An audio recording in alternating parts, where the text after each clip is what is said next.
하나님 그 약속 능히 지키시리라.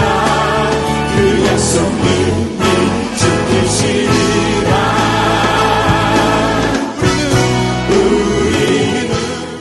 오늘 본문은 에돔을 심판하시는 하나님과 그리고 그의 백성을 구원하시는 하나님을 회상하는 바로 그 모습을 우리에게 소개하고 있습니다.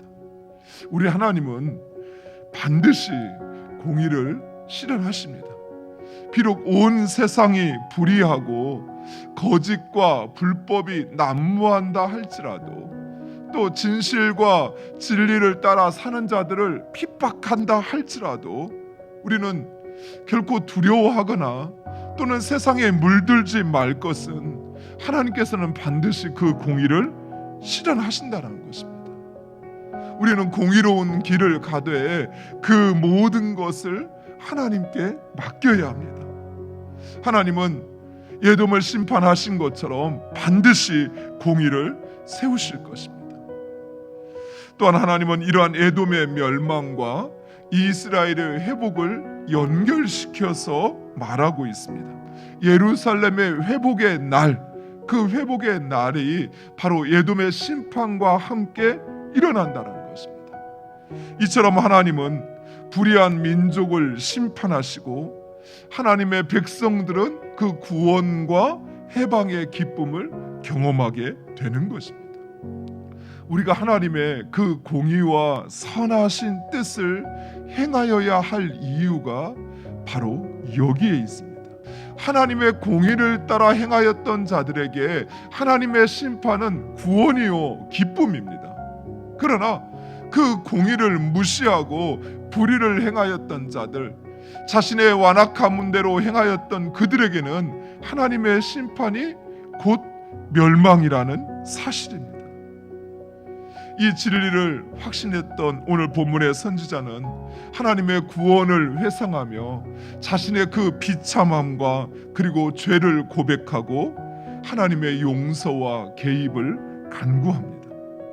우리 역시 하나님께서 우리의 삶에 베푸신 하나님의 그 긍휼하신 은혜와 사랑과 구원을 회상해 보시기 바랍니다.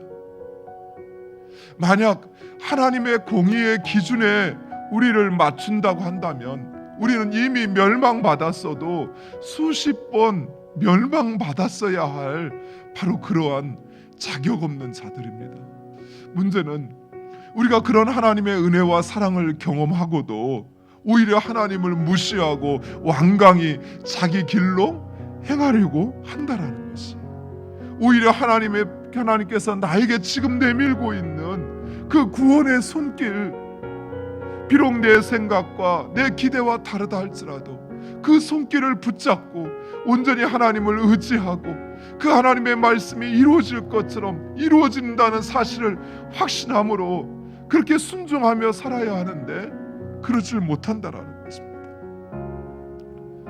그런데도 하나님께서는 그런 우리를 긍휼하신 사랑과 갚을 수 없는 은혜로 구원하십니다. 하나님의 사랑이 우리의 그 어리석음과 교만함을 압도하여서 우리를 하나님의 백성으로, 자녀로 삼아 주신 것입니다. 우리 하나님은 어떤 상황 속에서도 우리를 구원하시며 소망할 수 없는 자에게 소망을 주시고 생명 없는 자에게 생명을 주시는 하나님이십니다. 무엇보다도 그 하나님은 그의 백성들을 통하여 새 역사를 써내려 가기를 원하시는 것입니다. 하나님은 지금도 바로 우리들을 통해서 그 새 역사를 써내려 가기를 원하시는 것입니다. 하나님께서 하십니다. 전능하신 하나님께서, 만인의 구원자 되시는 하나님께서 우리의 삶 가운데 우리를 통하여 행하시고 이루어가기를 원하십니다. 그 하나님을 기대하시기 바랍니다.